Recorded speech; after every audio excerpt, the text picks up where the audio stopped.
Our guest speakers today are visiting from Fresno, California. They have been married for 43 years and are currently celebrating 27 years of continuous recovery in the CODA program. They are both CODA speakers, conduct workshops on couple relationships using the CODA tools, and they both are sponsors and have sponsees. Please welcome John and Martha H.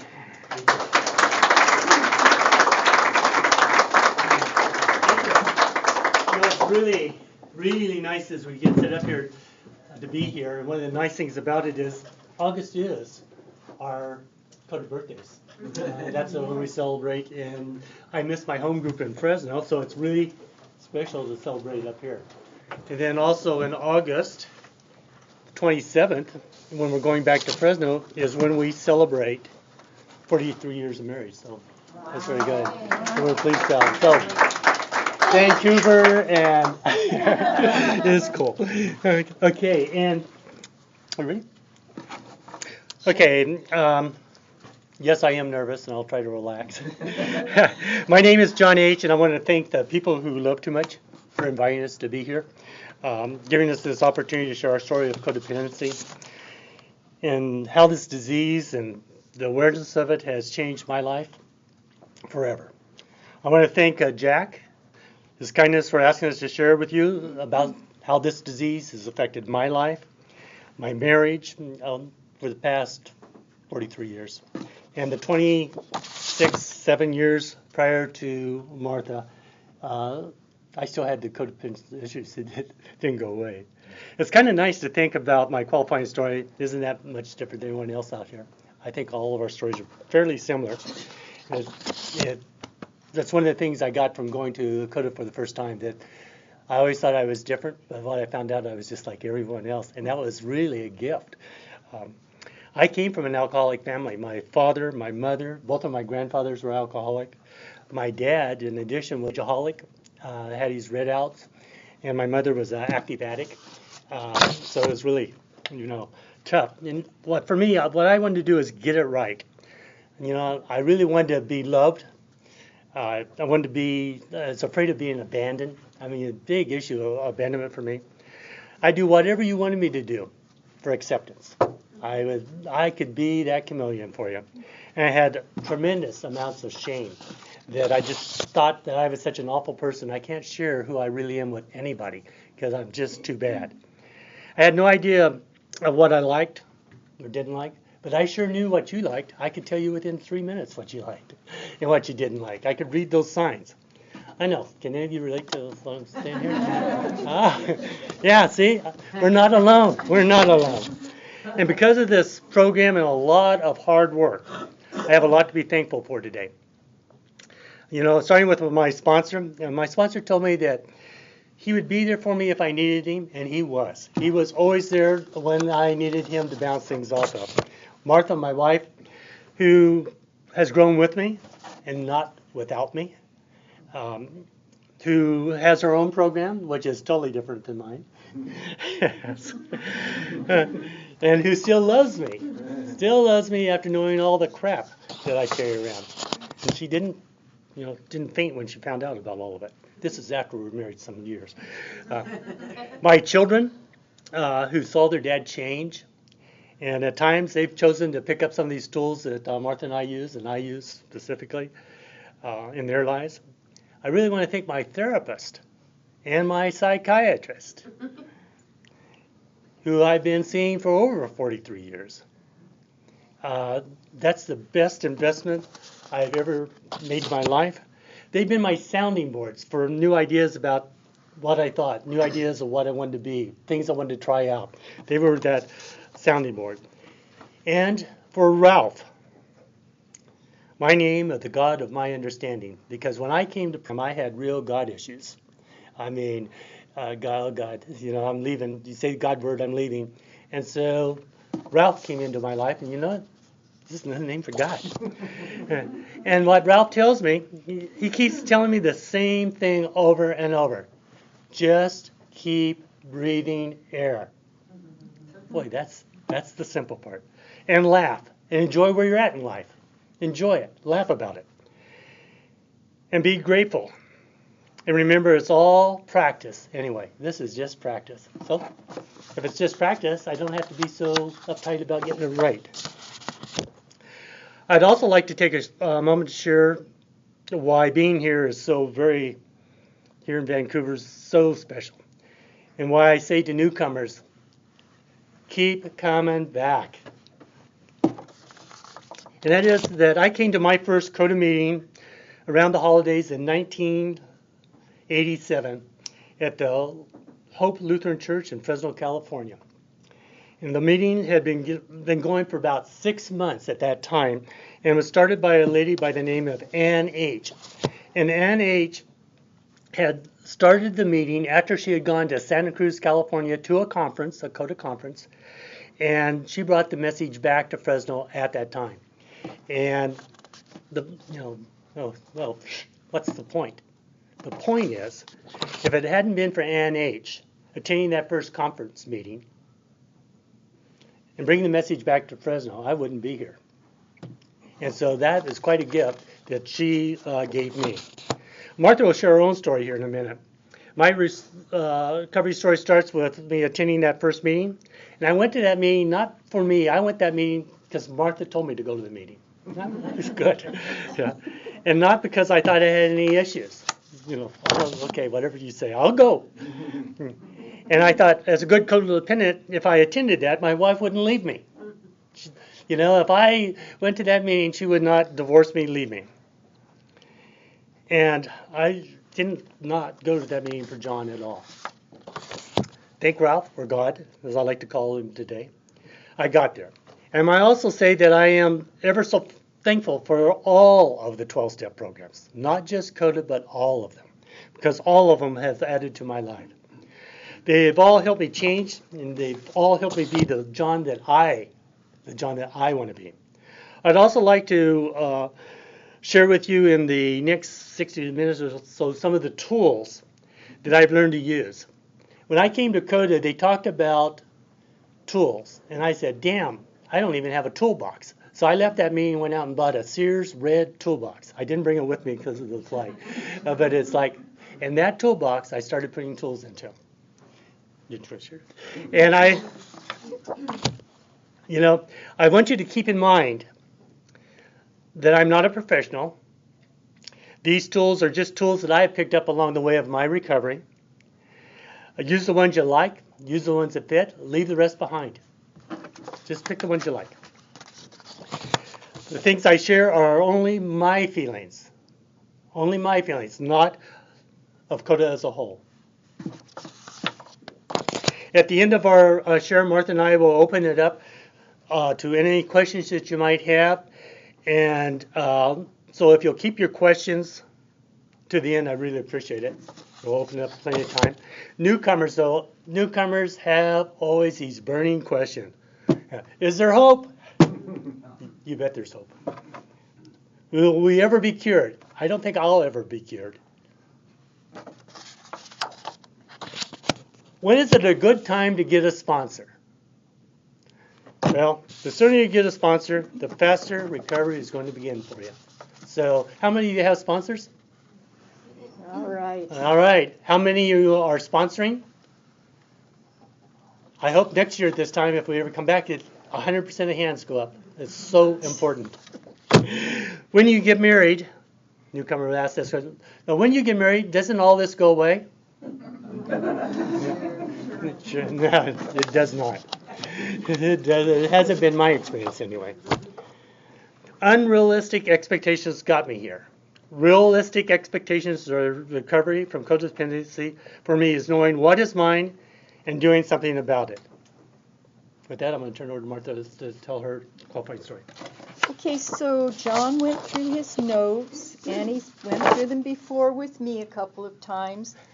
And you see, I can't use these kinds of notes myself because once I start writing, I'm one of these intense, obsessive people, and I would stand here and read about 10 pages in fine print of Martha, which would have nothing to do with what I'm experiencing. And I'm here to say thank you for welcoming me into your group. It is always a joy to be in a room full of people who are willing to work at acceptance and change. So thank you for having me here. My qualifier is my mother and father did not smoke, drink, or do the hoochie coo. Whatever that is, not my generation, but it was theirs. But a blessing and a curse was that we lived out in the country, acreage, open pasture land, that was my playground. But within 3-4 acres of us was my grandfather, who was a wino, and he would have been a down in the gutter wino if we'd had gutters, because we barely had streets. But if there'd been a gutter, he'd have been there. And then my uncle, who was probably 6 years older than my older brother, who was a complete alcoholic at the age of 16. And he had DTs when he was in his 20s. And here we are out in the middle of nowhere. And the only community I knew existed were these horrifying people. And my parents were both severe codependents. They had been raised to be codependents. They were codependent with this drunken, what would be their father, parent. Both of my parents lost a primary caregiver at the age of 3. Each one of them did. And they were raised by grandparents who were very rigid.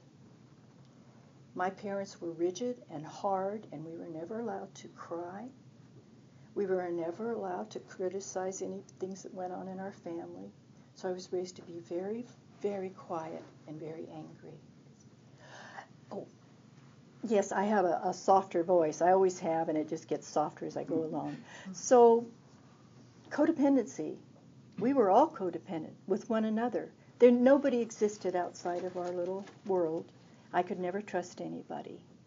And what I learned was to be angry, and I would be very quiet and go along, be peaceful, quiet Martha, until I had a cause, and I would lash out like a volcano or a rattlesnake. My first husband said, "You're just like a rattlesnake. You're just sitting there, and all of a sudden you go." So that was me. But I did it with righteous indignation, because I was not entitled to really express any feelings. We had been married I don't know how many years, and I was taking out on him the sins of my first husband. So I said, let's go see my psychiatrist that I had to get through my very ugly divorce. And he said, okay, when can we go? Well, yeah, my family didn't believe in mental health and any kind of recovery. So we began that journey. We both learned behavior modification, but we still didn't know ourselves or each other. In 19? No, that was when we got separated. 19 years into our marriage, we separated. And we were only separated for a little over a year.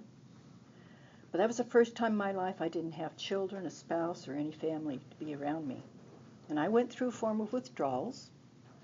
I got the shakes before I went home every day, about 4 o'clock in the afternoon from my job, because there was not going to be my person at home that I could focus on.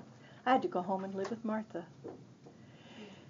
And I would feel so sick that I was blind to what was going on with my husband. I had married a person that didn't exist. And then I tried to make him be that person. I tried to make this body and mind be the person that I needed in order to feel safe.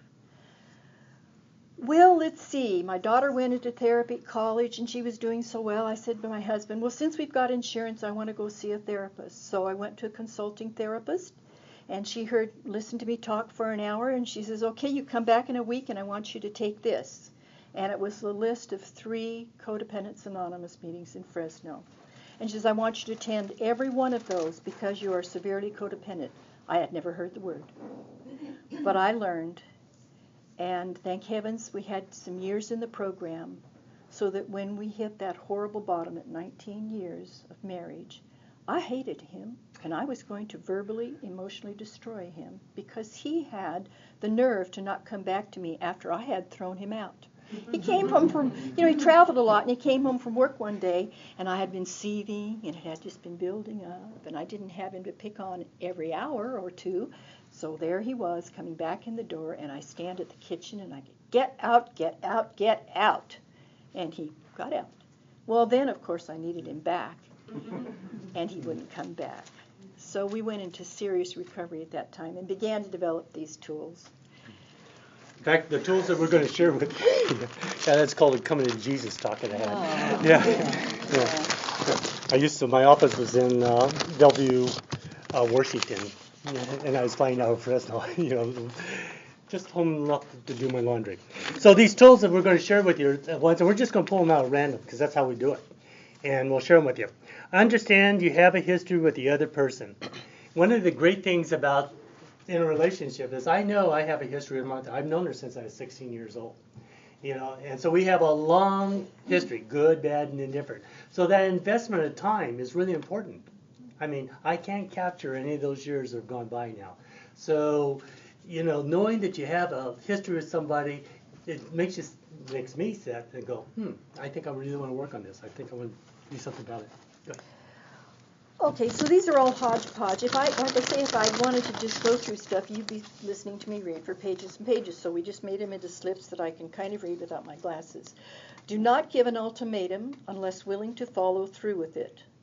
I gave John so many ultimatums, and he wanted me to not kick him out so badly that I don't even want to think about the things I wanted him to do. If an ultimatum is not acted upon, it becomes an empty threat that is eventually ignored, or it becomes a form of torture. An Al-Anon speaker shared, my turn, I was unwilling to live with my husband while he drank, but I was unwilling to live without him, so I kept him and tortured him. Oh, yeah. 10-step inventory. Keep your side of the street clean. Garbage builds up. If your side of the street is clean, you're okay. You don't take care of it, you're going to have garbage that builds up. It's going to stink. Take care of it. Oh, okay. Here's one that I'm really pleased that John and I worked out together over the years. This is called the daily grind, and we did grind on each other's nerves and psyches for so many years, and then it turned into the dynamic duo. So here we go. We each acknowledge the abrasive quality of our own differences, and then if any time of intimacy involves a certain amount of friction. I mean, I'm married to someone that I see practically every day now, and though our emotional friction most often feels like fine sandpaper now, in the past, before recovery, that interaction usually felt like Velcro laced with razor blades. Yeah, okay, so that's very real. Polarization of relationships inevitably happen if you stay in them long enough.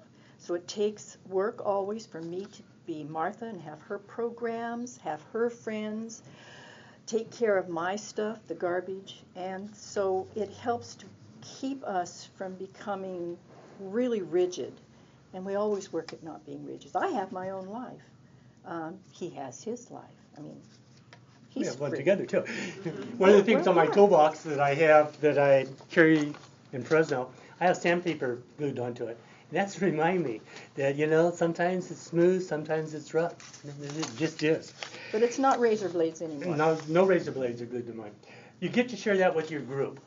One of the things that recovery has helped us, one of the tools that's helped me, is the fact that, I don't have to fix everything for Martha. And I don't expect her to fix everything for me. So a tool that we use is, that sounds good, but why don't you go share that with your group? I'm not responsible. I didn't cause it. I can't cure it. Let it go. And it works well. Just after, well, that sounds good. Go share it with your group. We both say that to each other. He will say, gee, when does your next women's group get together? And that's like, okay, now write that down, Martha, and take it to the group, because it belongs there with my world, and he didn't cause it. Boundaries. Oh, boy, early days of CODA, we were all saying boundaries. What are boundaries? So fuzzy boundaries. A key relationship tool is to get rid of the fuzzies. Fuzzy boundaries are a big issue for codependents. We spend much time with dysfunctional entities. If we spent much time with dysfunctional entities, our perception abilities are worn down. I can read this now without just getting overwhelmed by the emotion of it. It gets worn down by a barrage of misinformation or intensity of another's pain. We can begin to regain our perspective if we get reality checks from outside the dysfunctional system. We strengthen our integrity by identifying our boundaries and practicing healthy interactions. I practice with my group, and then I take it home and practice on John. You know, mine is that the sooner you get a sponsor, the faster things will go. The sooner you get a sponsor. Never ask your mate to be your sponsor. Or other family members to be your sponsor. And remember, your sponsor's needs may change. The sponsor that I started with is not the sponsor I have today. My needs have changed. And the other thing that, as codependents, I forgot so much about was the fact that you can fire your sponsor. I mean, I actually have the right to fire my sponsor. If they're not working for you to meet your needs, fire them. Get another sponsor. You know, and as codependent, it's only if I do it more and harder, it'll get better. Yeah. Don't waste the time. Get another sponsor. Oh, this is one of my champion causes now. I've gone off and focused into doing workshops on the importance of self-forgiveness in the 8th and 9th step. Well, I've come to understand that it's self-forgiveness is really one of the keys to becoming a whole human being. And so I say about forgiveness, it's forgiveness is the cure for resentment, but I cannot forgive another if I cannot forgive myself. And that's a lot of hard work, and that's 8th and 9th step work is where I suggest people, when you get to that 8th and 9th step, whose name goes first on the list? Mine, my name. And never do any of these steps alone. Thank goodness, you people, I love seeing you have sponsors, you're willing to be sponsors. But the inventory work can become a real quagmire unless you have at least 2 people, hopefully more, to help you deal with these feelings that are going to come up. Because I don't know about anybody else, but I had frozen feelings and I was completely numb when I started a 12-step program. And the only way I could get into some of that 4th step, and especially when I knew I had harmed so many people so badly, especially my children, I had to become to understand I couldn't be forgiven. I couldn't feel forgiven until I had forgiven myself. Tool, dates. Dates. Dating, that I've learned, and the tool I like about this is, dating doesn't stop when you get married, or stop when you get in a relationship. Dating is continual, all the time, and it's really important, you know, for me, to make sure that we focus on that in our relationship. And how we do that, we set time aside to have coffee together in the morning, read a newspaper together. It doesn't have to be a lot of time, but we set time every day so we're connecting with each other. You know, in recovery, I knew how to have sex. I didn't know how to date. There's 2 different things altogether. And so it's really, it's that, you know, learning to do the dating is so important.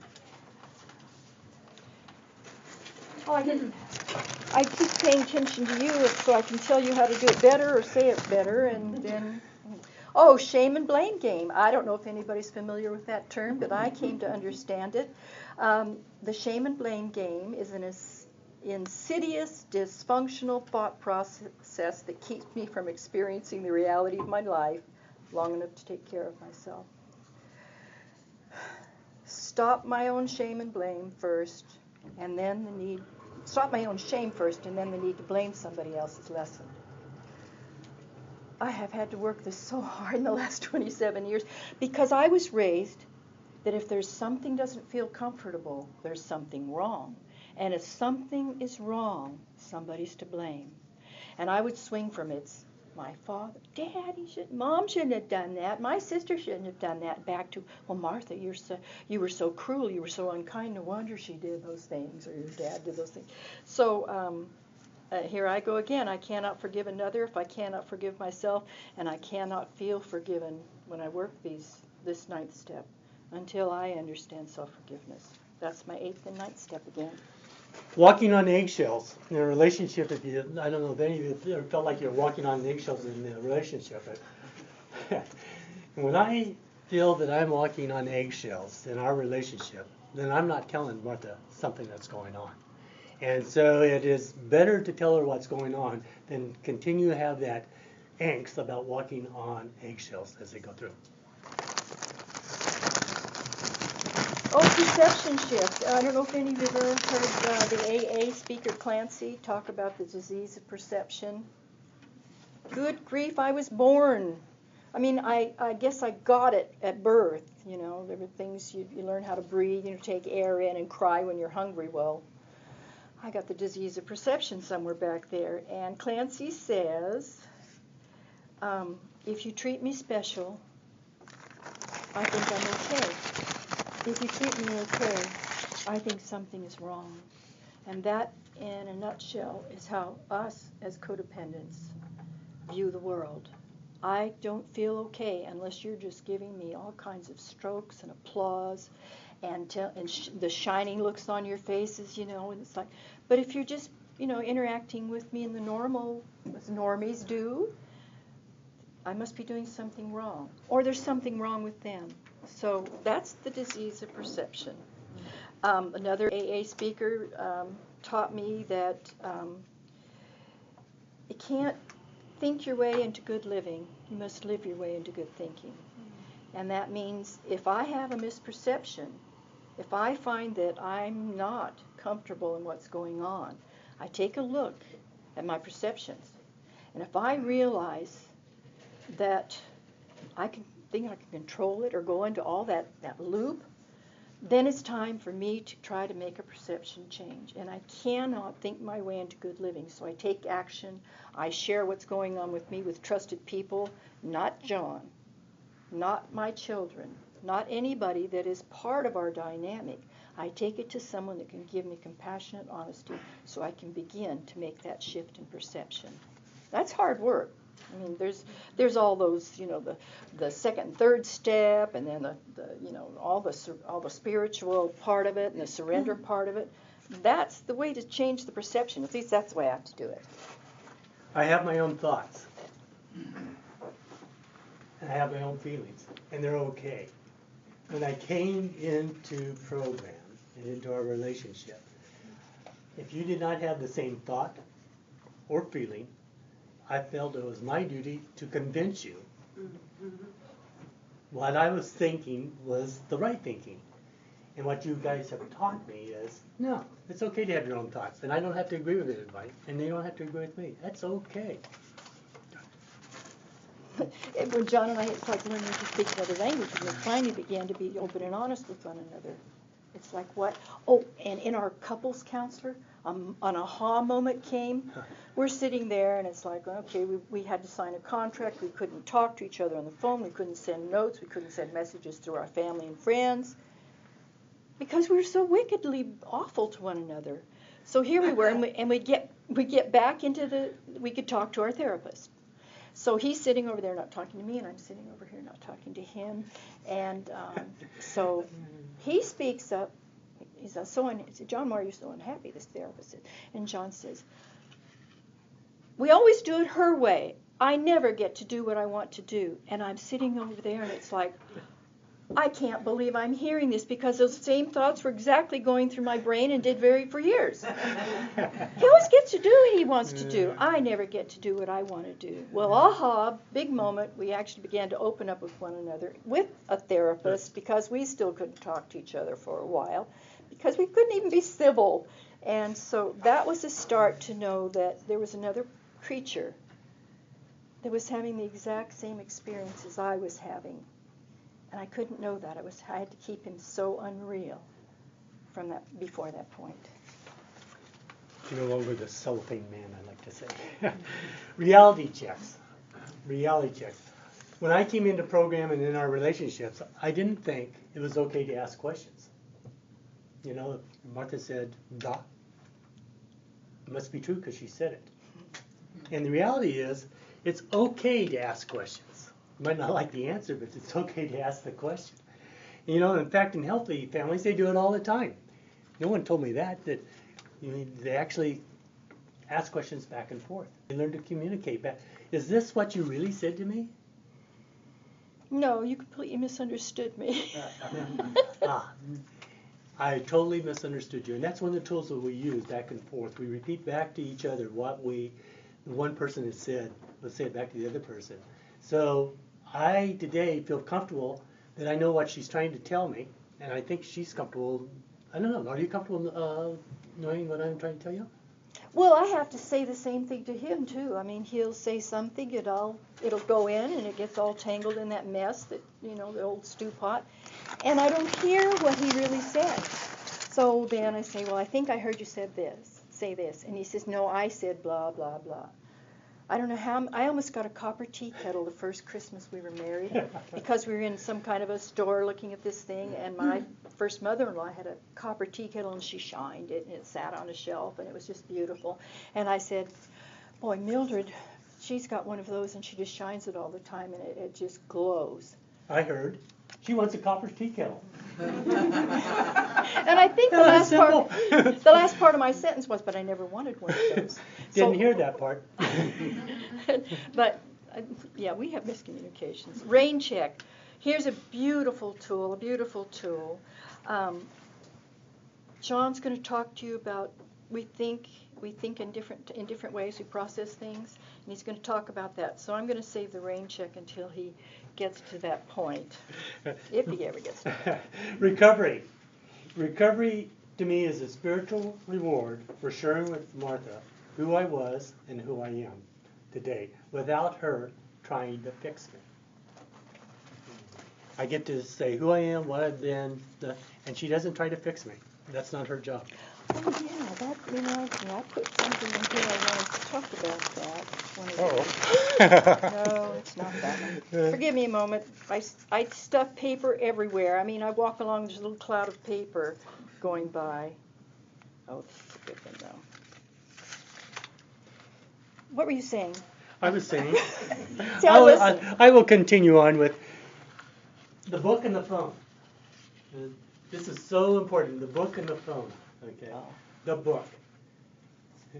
In my recovery program, if you're a reader, that's great, but stick the book on the shelf and pick up the phone. If you're a talker like I am, hang up the phone, pick up the book. In other words, it is so easy to do one or the others without doing both, and both of them are key to recovery for me. HALT. How many of you are familiar with the letters in the word HALT? Hungry, angry, lonely, tired. If I am hungry, angry, lonely, tired, I will not be able to think clearly or behave appropriately. I stop, I identify my feelings, and I take care of myself before continuing any interactions. One of the things in my other toolbox, because I'm ADD, I'm dyslexic, and I suffer from PTSD. Sitting up here front was a little bit tough. So I have a lot of visuals that I keep with me all the time, and it's the telephone. And for me and for the people I sponsor, stuff like that, when I'm talking about the telephone, but it's so heavy, I can't pick it up to make that phone call. Well, the reality is, pick it up, make 3 phone calls a day. When you talk to the person, say, hello, yes, my sponsor said to call you, goodbye. That's all you have to do, because you get used to using the telephone if you're not used to using it. So when you get into a crisis, it's so much easier and so much lighter to pick up. I want to borrow your phone. Got my phone. See, I learned to make I want statements. I don't always get what I want, but I make them anyway.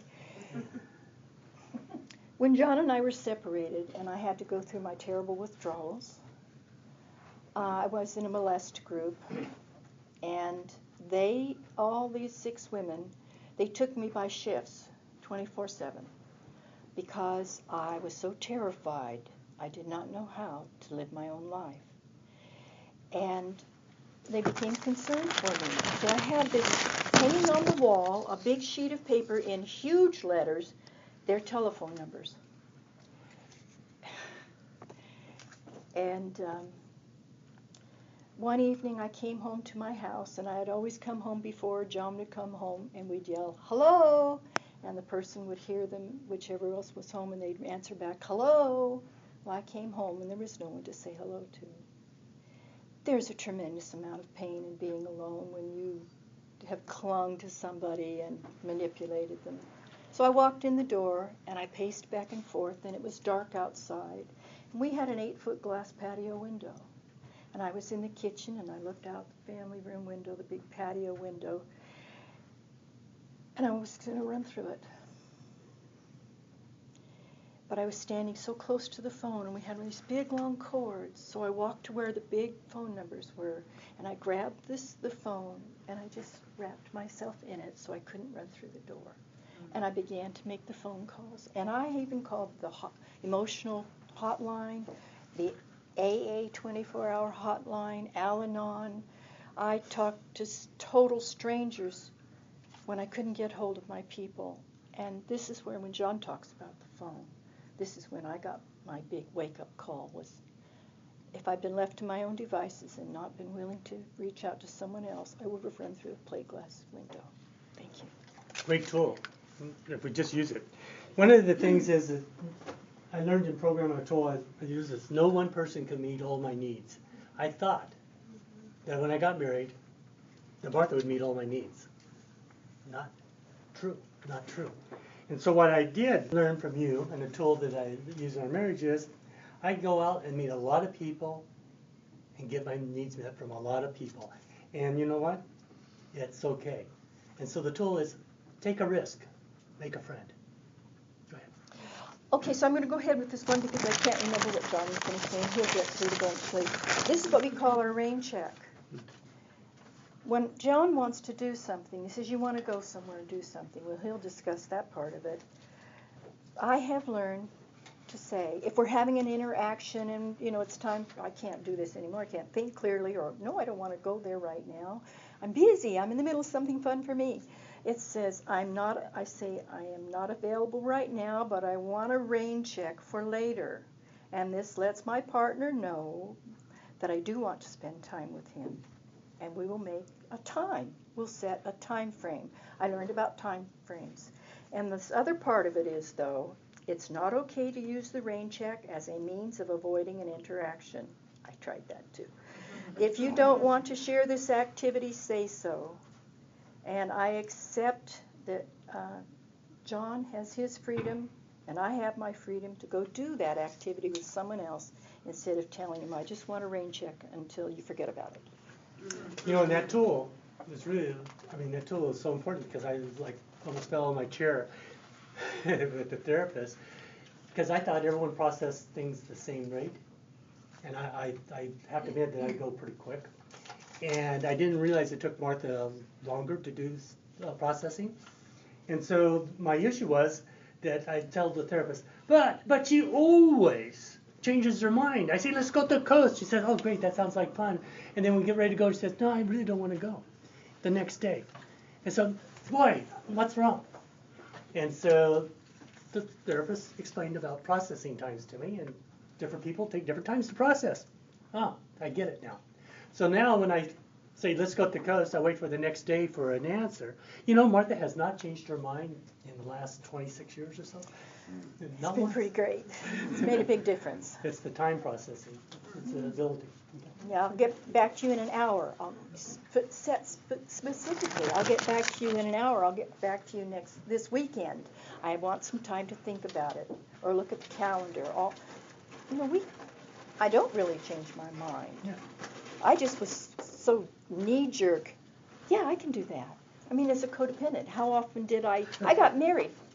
My first marriage, I hardly knew the guy. Our families knew each other, and so it was going to be okay. And my boyfriend had gone away to Alaska, and he didn't have anybody. And so I went to his birthday party at his folks' house, and everything was all wonderful. And he's taking me back so I can have a date that night with my boyfriend who was just coming back from Alaska. I still feel that shame and embarrassment about how I could be like this, but I was. And he said, you want to get married? And I thought, I can do that. We loaded everybody up and went to Las Vegas and got married in one of those little chapels and came back, and I married a total stranger. I found out I didn't like him, he didn't like me. So it would have been one of those great times. Well, let me think about it at least. Here we go. Oh, rigid Martha. Be open to change. What do I have to lose? Before recovery, it sure wasn't working because I could not. Everything had to be the way it was and never change ever. Just imagine what it could be like if I was willing to change.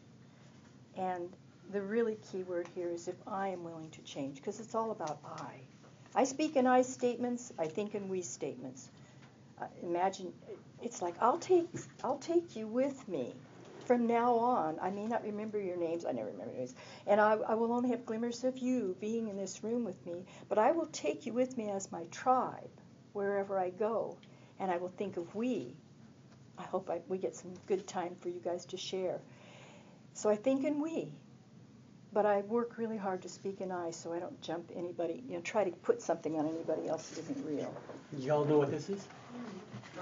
Duct tape. And as guys, maybe gals do too. Okay. We know that duct tape will fix anything. So I figured that if I wrapped Martha in duct tape, everything would be okay.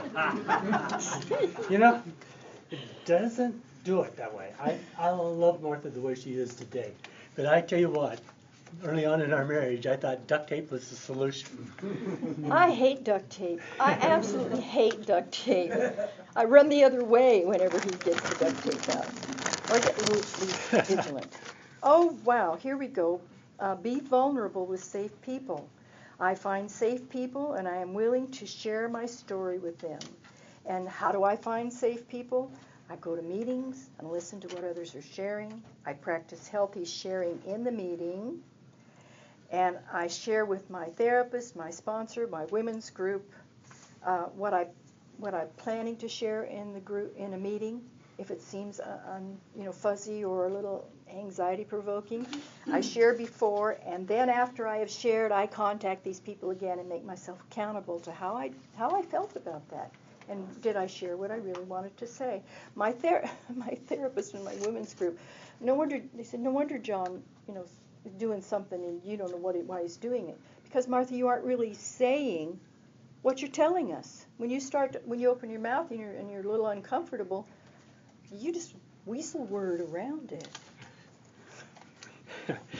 Yeah, this is good for me because it's okay to have different concepts of God. Martha has a totally different concept of God than what I have of God. And like I shared earlier, it took me a long time in program to even be able, I used the group when I first came in as my higher power. And eventually after, it's like, did it happen a month? No, it took years. And after years, I was able to get a concept of God. I realized that Ralph was actually listening to me and not telling me what to do. And from there, I've been able to carry it up one more level. But the key thing is, she has her own God. Works for her? Great. And I have my own God, and she respects that, and it works for me. Great. We don't have to have, just because we're married, doesn't mean we have to have the same concept of God. Most of what I've shared, I have in my own written pages of this. I use certain steps. I use step 2 and 3 about insanity. Only make us sane as a power greater than me. And then the third step is made a decision to turn our will in our lives, and I have to do that all the time. I mean, that's all part of what I'm telling you. I do that. In fact, I contracted a form of pneumonia in 2011 called valley fever, and I became deathly ill. And I could not sleep because I could not breathe. I broke out in blisters all over my hands and I had excruciating pains, shooting pains and pressure in my head. And I could not sleep. And the only thing that helped me get up in the morning, or actually I was always up, I was propped up. I would go outside, sit on the front step, and we're in the city, and so there's houses across the street, but I could watch the sunrise. And I would do the first 3 steps because I wanted to know there was a power greater than me.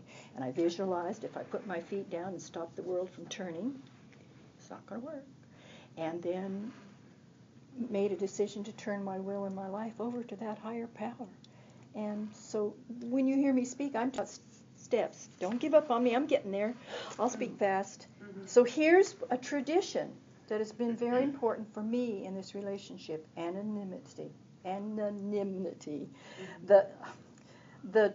I think faster than I can talk, although he wouldn't agree with you. The 12th tradition states, anonymity is the spiritual foundation of all our traditions, ever reminding us to place principles before personalities. Some meeting formats include this statement, and my women's meeting says this right at the start. What you see here, what is said here, when you leave here, let it stay here. Wonderful. A partner's anonymity is just as important as the fellowship's anonymity, yet it is important to get reality checks to identify our elephant in our living room. The solution is a one-on-one sharing with a sponsor or an objective third party who practices anonymity. And I thought, of all the steps that I work all the time, I realized the traditions can be used in couples work. I'm going to share with you, because there's time here, and we'll open up for questions. There's several things I want to share with you from my toolbox. One of the things I want to share with you from my toolbox is the acorn. I carry that specifically to remind me that it takes time for recovery, because you don't get an oak tree unless you plant an acorn. And it's like recovery. You don't get recovery overnight. It's going to take time. So be gentle with the recovery. I'm also going to share with you a pencil. And the pencil, I carry this with me, and I give it to my sponsorees and newcomers all the time, because it's a reminder. My God, of my understanding, would not have put erasers on pencils unless it was okay to make mistakes. But, when I hear the but, God also made a big eraser for those who think He made big mistakes. And I can't get going in a direction without a compass. Otherwise, I'm just going to spin around. And so if I have a compass, it'll point me in the direction I want to go. And as long as I work the steps, work the program, make the phone calls, I will get there. I will get there. Also, don't call me nuts. Don't tell me I lost my marbles. I got them right here. I am not totally. I know where my marbles are at, and I'm happy to have these in my life. Here's another one that I haven't related it to its yet, but it's called Respect is Always Given, Trust Must Be Earned. In my women's group, we just all sit around going, I trusted that person, and look at the mess I got in. Or I expected them to trust me, and then I go ahead and keep doing what I wasn't going to do. So an example, a scorpion. We had a pet scorpion that lived under the sink. It was in a jar, thank goodness. We had some very strange creatures brought home to our very strange house. I respect that scorpion's ability to care for itself, its quickness of getting food, its venom. I really respect that scorpion, but I did not trust it to have my well-being at heart. Now, there are people in my life that I guess I could put a scorpion label on them, because I respect them. They have qualities and abilities. Some of them I even admire and wish I was more like. But I don't trust them to have my best interests at heart. So here's the example. Martha has bank accounts in her name. John trusts she can handle money as well as anybody else. Martha works to deal with her pain appropriately so she isn't compelled to binge shop. We don't have to do drugs, drink alcohol to be a compulsive, addictive personality. Martha knows she has John's respect, and she wants to keep John's trust. And you do. So, one of the last tools I'm going to share with you is when after 19 years, we separated for a year, and when we got back together, every night we read this. And I'm going to share with you what we read, because I think you've all probably heard it. The promises. You guys are familiar with this. If we're painstaking about this phase of our development, we will be amazed before we're halfway through. We're going to know a new freedom and a new happiness. We will not regret the past nor shut the door on it. We will comprehend the word serenity, and we will know peace. No matter how far down the scale we have gone, we'll see how our experience can benefit others. The feeling of uselessness and self-pity will disappear. We'll lose interest in selfish things and gain interest in our fellows. Self-seeking will slip away. Our whole attitude on life is going to change. Fear of people and economic insecurity will leave us.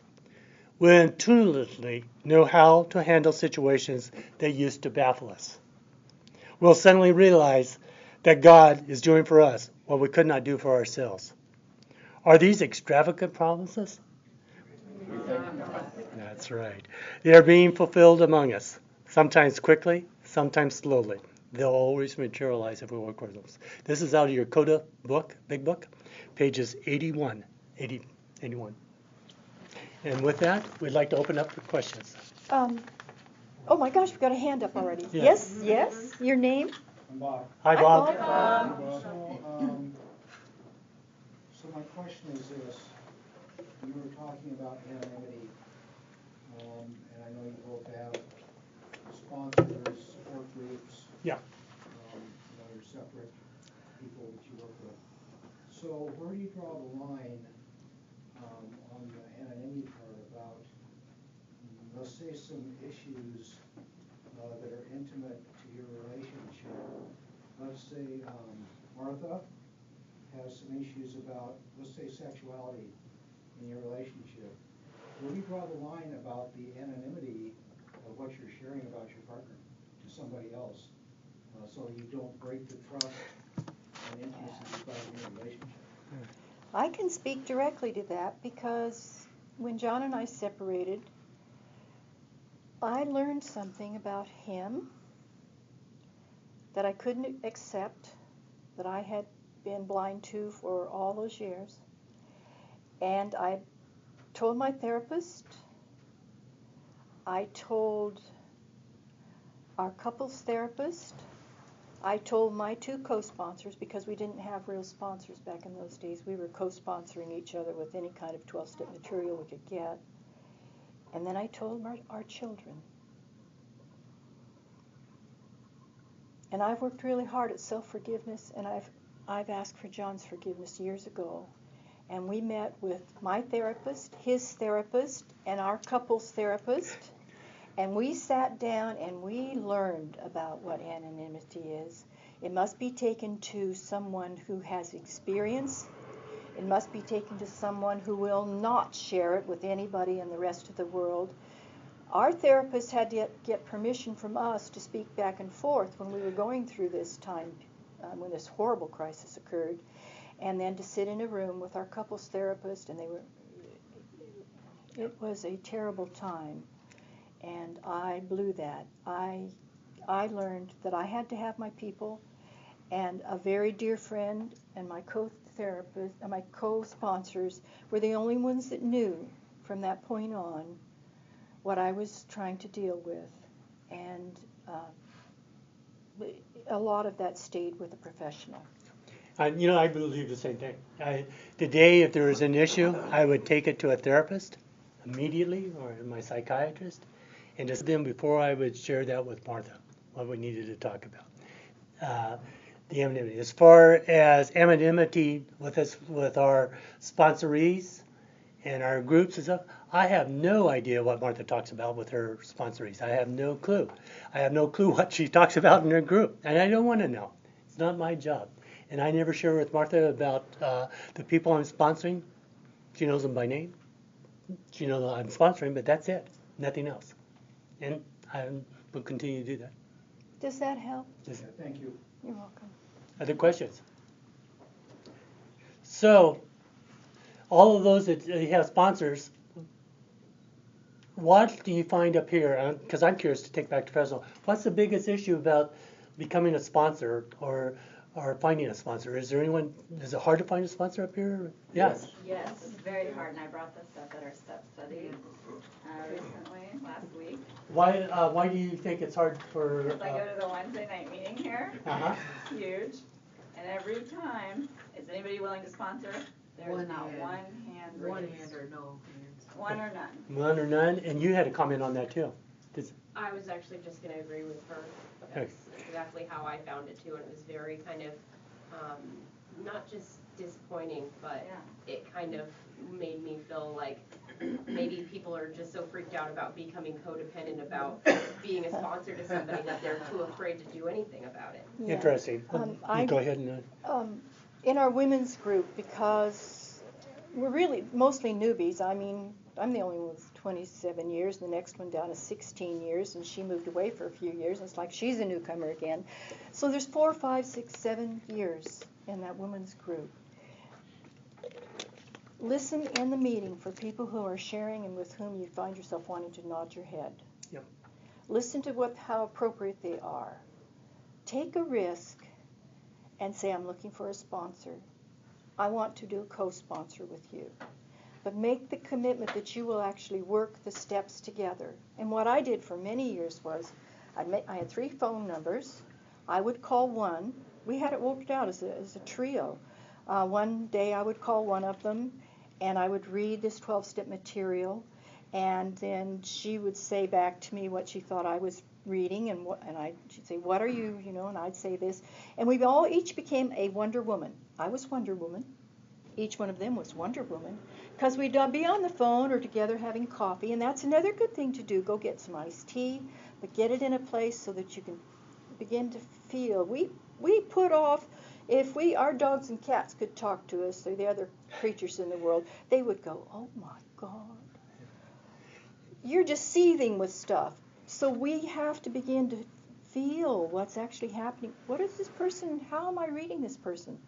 Practice little itty-bitty things together. But when you hear someone sharing in a group and you relate to it, you're going to start thinking, I will be willing to be a co-sponsor with that person. And then risk. And go to that person and say what you want to do. And I do it differently. Okay, I work with my sponsors, these 30 questions, 30 days. Okay, why 30 questions, 30 days? Okay, if someone asks me to be their sponsor, this is the first thing I say. What I do with my sponsorees is that I want you to call me every day for 30 days. We're going to talk on the phone no more than 15 minutes. I set a timer when we're talking. What we're going to do is the first thing when we get on the phone, I'm going to do a check-in with you to see where you're at. How are you feeling? Second thing we're going to do is I'm going to give you a question, one of 30 questions. I will want you to write that question down as I give it to you, and then I want you to read it back to me. Why? Because sponsorees new in the program, you don't listen. We don't listen. We don't hear what's being said. So this gets that process going. Okay. Also, that after we do the question, the next step I do is what I want you to do is ask me a question. You can ask me a question about anything. It doesn't have to be co-related. You just, whatever's on your mind. Because as a codependent, I'm not used to having or being able to ask questions. Every question is okay, and I keep it confidential. So I get some really interesting questions. And then the next thing that I do is I ask that individual, what are they going to do for fun today that does not cost money that you can enjoy doing? It could be reading, take a bath, shower, whatever. So that is the process that I do. And why 30 questions, 30 days? First 10 actually address step 1. Second, step 2. Last 10, step 3. The sponsee is ready to do the 4th step. How many of you have done a 4th step? Okay, now how many of you done a 5th step? That's good, because it usually goes 4th step and it dies. Why? Because I'm too afraid to share what's going on. And by doing the 30 questions, 30 days, by the time you get to that 30th day, you've almost done your 4th step. You've already shared it with your sponsor. And we can do it no more than 15 minutes, maximum. Yeah, okay. Feedback, please, yeah. Let's see, you started to raise your hand back here, yeah. Like I read in the big book that, this can also be a journey by yourself, that you don't necessarily have to have a sponsor, that you can kind of work the steps and kind of go at your own pace and do it for yourself. And, part of that kind of speaks to me in a way, just because I've never, this journey is about discovering who I am and what I want, and it's about introspection, about writing and everything, and because I never really had that before. I'd always fixated on other people rather than on myself. So, is that okay? I mean, because I kind of I worry like, oh, maybe I shouldn't do that, but at the same time, it feels kind of intuitively right to me. I will share with you my experience on that. Is that my experience is that when I did stuff on my own, by myself, I was still just repeating my old dysfunction until I had to find a trusted individual to change the path that I was on, because the path that I was on didn't work. But if it works for you, go for it. Yeah, we all have to work our program in our own time and our own way.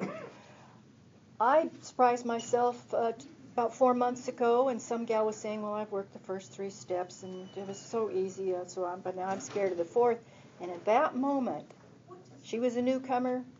I've been in the program a long time, and I thought, what do you mean you've already worked the first 3 steps by yourself?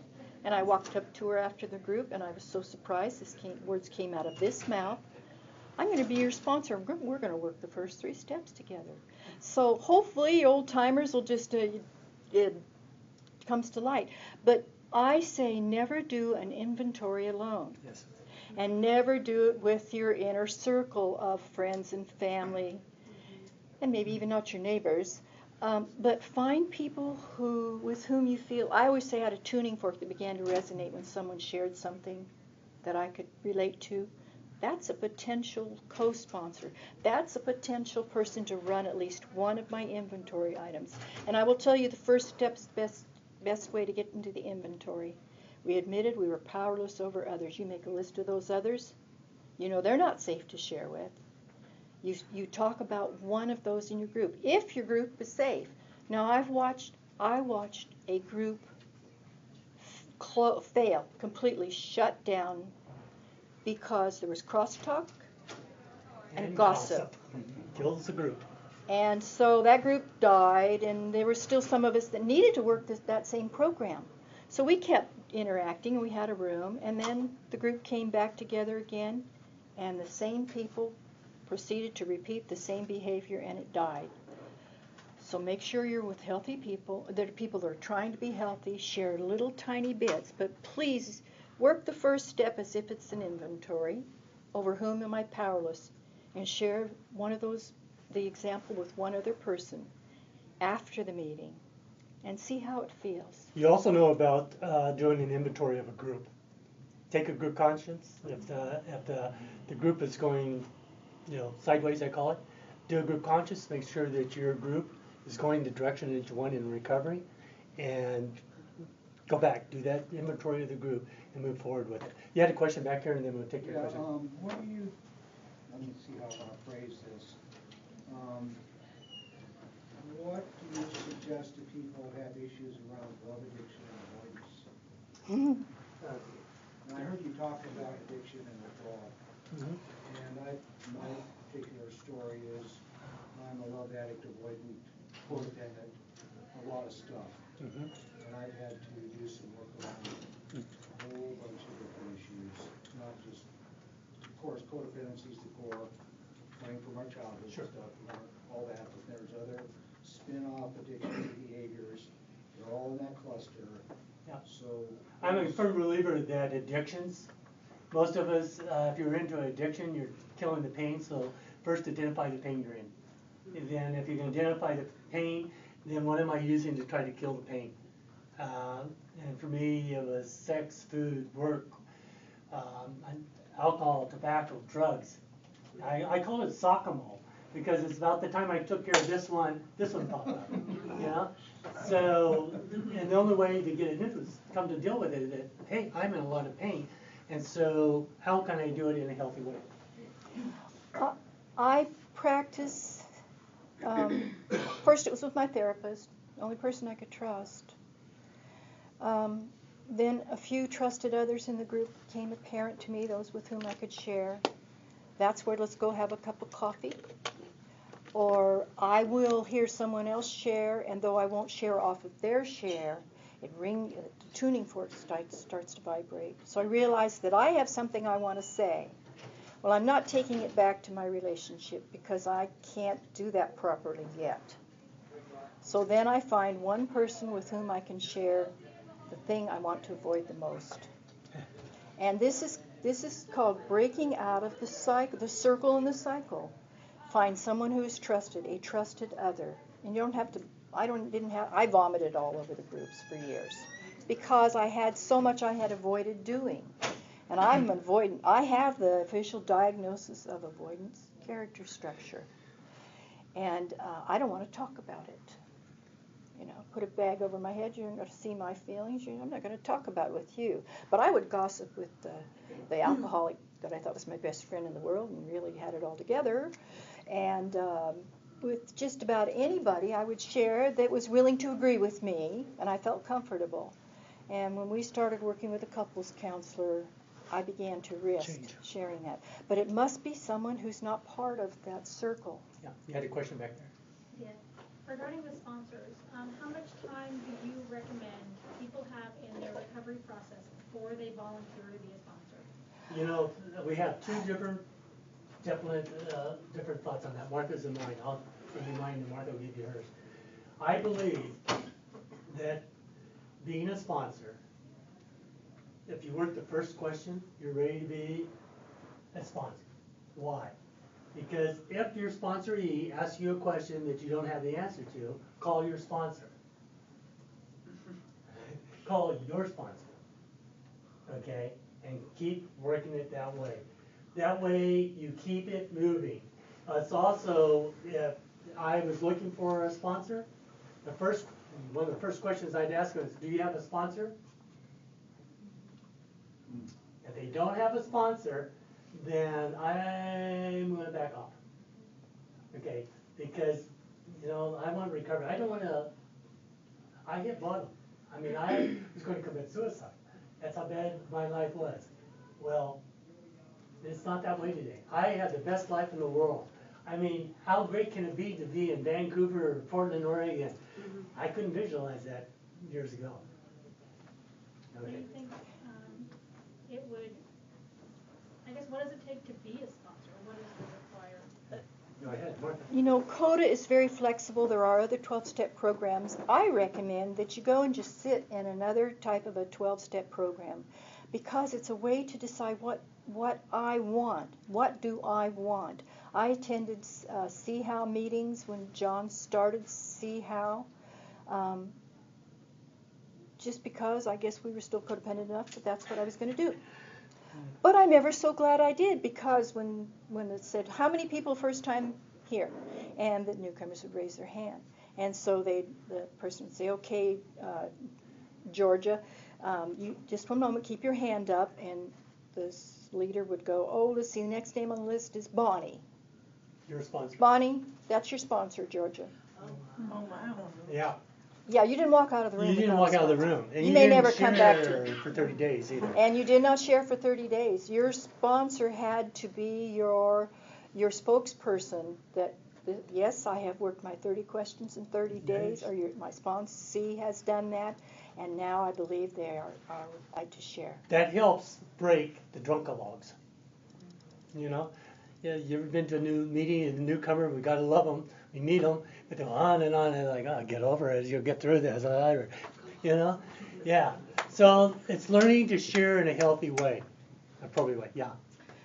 I have a question about sponsors. I was under the understanding that we had to complete the 12 steps in CODA, even though we were from another, had done worked the steps in other programs before we could be a sponsor.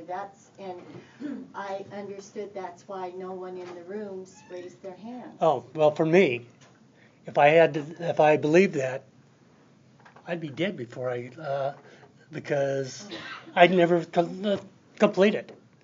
You know, I would never make it. You gave me the blue book, the big blue book. I look at it, I'm dyslexic, I would put it away and never opened it up. Wait, she didn't say finished, she said I'll look it up. She meant have addressed all 12, as opposed to, well, I just did my 4th, I ain't done my 5th yet, am I ready to be a sponsor? I think that's her question. Is that what you're trying to? No, I meant completed the 12, worked through all of them. I don't know that. Anybody that I'm in a room with and they start talking about wanting to be a sponsor or want a sponsor, it's like if you have worked steps 1, 2, 3, if you've read them by yourself, you're ready to start talking to another person about it. Latch onto that person and be their sponsor. But we have a beautiful workbook. There's questions. I use that workbook, the green workbook. The first 10 questions of the workbook are my first questions for step 1. And then the second step, I'll use 10 questions. He does it with a different way. I use that workbook. He uses the 30 questions in 30 days that CODA has put out, Northern California has. So yeah, whatever work works. those, Yeah. but then share them with another person. Yeah. Say, hey, I've been working these and I really need to talk about it. That's where co-sponsoring works. And I'm That's a big great fan of co-sponsoring. segue into until you find a sponsor. Two people that are working a program co-sponsor each other and support each other. And why do we try to continue to do it alone when we do it so well together? An alcoholic told me that years ago. You had a question, difficult. Well, what has happened, that from my understanding, because I've been in CODA just a little over a year, other 12-step programs longer than that, is this program is a fairly new program. There aren't a lot of people that have worked a lot of the steps and have a lot of the recovery. So what has happened, at least in this area, is that we end up creating 12-step study groups. That's good, and Joe. make a commitment, probably for a year, and do a step a month. And that core group that makes that commitment become your co-sponsors. And the trust and the sharing is just phenomenal. That's great. I mean, that's a good way of working it. I mean, you guys got great solutions. You had a question too. Yeah, I wanted to go back to the couples framework. When do you decide that you're just not going to work out as a couple? Because codependency, you click into that, I don't want to fail, I don't want to be considered a failure, the whole thing of being over loyal, wanting it to work. You know, it looks like you two were able to get beyond that and create a relationship that obviously, in my mind, is working. Yeah. And you found the tools that work for you. But I myself have found that I am going my separate way for the first time in my life, and finding it wonderful in some ways and grieving in other ways, and find myself wishing that I could bring my partner back to be doing these tools with you, yet it doesn't seem like that's going to be in my best interest to do that. So when do you call it quits? I know for a fact, because of the work I've done for myself, that I brought back into our relationship. When we started a couples therapist, it was not to get back together. It was to stop being cruel to ourselves and the other. And we knew we both wanted to be in a relationship with someone else. Well, after about a year, we kind of figured that out. You know, we wanted to be in a relationship. For me, I wanted to be in a relationship. I did not want to repeat the same thing over again. So take this opportunity to learn and have a professional help me with some of the tools so I don't repeat it. And that's using those tools and stuff with that therapist helped us get back together. But the other thing is really important is working with a therapist is, you know, if it's not going to work, you got a lifetime ahead of you. Get out. Yeah, I had the divorce papers and a divorce attorney lined up. So we didn't know we were going to stay together. I had to go crawl back into my dark hole of aloneness. And he went off and did whatever he was going to do. And I worked with my therapist. I clung to the phone. I went to meetings, at least one every day, for probably 6 months on my own. You know, one of the things, the tool we didn't share with you, is that always talk and tell your wife or your spouse or your partner, whatever, what you're going to do. Martha and I separated, and so I moved in with a buddy. And he said, and you know, I don't like paying rent. Let's buy a house. So we had a house together. Now, what message did I give to Martha? I bought a house. Oh my God, it's all over now. Right. Yeah. And no, I see it as a tax write-off. Different way of thinking about it. So it's like discuss with your sponsor, therapist, whoever, before you make some of these crazy deals. And not every relationship will work out. Yeah. Especially if both aren't getting some kind of help to be self-aware and self-examination. Yep. Yes. I absolutely enjoyed you guys coming here tonight, just so that you know. Thank you. I think that everything that you said in your toolbox is awesome. I have one question about the toolbox. Is there any one particular one that stands out that you recommend for people in relation to start with? I do like that one. You know, I always tell people too, take a package of seeds and tell them not to grow. Put them in a window. It gets you in touch with a higher power. You know, you put water on those seeds and they'll grow. And whatever you think about, as long as they get sunlight and stuff, they'll grow. My tool is to go outside of the problem, seek help to know me so I may know me better, and become the best Martha I can be.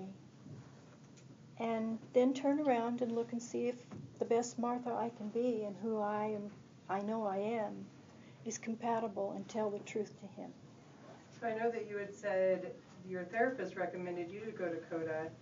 Did you then recommend for John, or how did Oh, it's kind of murky at this point, but I suspect I did something in Martha's rather blunt and tactless way. It's like, I think this would do you really a lot of good. Yeah. And being a codependent, yes, I went right along. Any other questions? I can tell you something. When John and I started going to the psychiatrist that I insisted that we go back to because I was beating him up for my first husband, and because my first husband wasn't there, so I took it out on him. I was in a lot of pain. So I said, let's go see the psychiatrist. I'd like you to go. Well, our psychiatrist says, you get a half an hour and you get a half an hour. So we didn't know what they were, and he had great anonymity. So we went, and I've already forgotten. We had an argument when we were home. We got home and we had this hellacious argument. And what we did was the therapist said, whenever you're having an argument, get on the same level. When you're discussing this, be at the same level. Oh, I've forgotten this. Yeah, it's so funny. So I, who was never as tall as John, plopped my bottom up on the kitchen counter. Yes. I'm taller now. Yeah, when she plopped up on the counter, I stood up on the counter, so I was higher than her. Now, you're right. And we have laughed about that over the years. I thought. Yeah. So, yes. So, a lot of this stuff is, one, don't take it so serious. Go find some fun. Have some fun. I mean, you're working hard at this stuff. You guys are really working hard at this stuff for recovery. Do something fun to take care of yourself. It's okay. I give you permission to go have fun. And just because someone is in the seat for 27 years doesn't mean they have any recovery at all. So ask them lots of questions. Yes. Do you have a website or anything like that? Oh, no. Yeah, you can look on my Facebook and you'll see all about Portland, Oregon, all the fun we're having up here.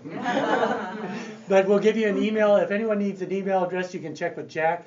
And Jack, you're free to give our email address to anyone that like it, if we can answer other questions or material. And I want to know how you deal with this not having a sponsor, or when is it time for me to be a sponsor? Let me get my email address. I would love to hear how you're working through it. And talk with you about it, because we also, in our tiny little groups in Fresno, that's a growing problem. I think if we've been around as long as AA's been, and you've got hundreds of thousands of people all over the world, well, that's a different story. But CODA relatively is a very young program. So we're going to have to get really creative about getting our needs met for working these steps, but not doing it alone. Yeah, and we're all newcomers. I mean, if you look at it, 27 years is not that long a program. Well, not since I was 46 years old when I got in recovery. So, See, I was 24/7 for 46 years, and now I go to, even when I was going to one meeting a week, I didn't think I could live long enough to balance out that just period of dysfunction. I couldn't learn fast enough and live long enough. That's the reason we We're all newcomers. All newcomers. Always. With that, we're going to turn it back over to Jack. Thank you, Jack. Thank you.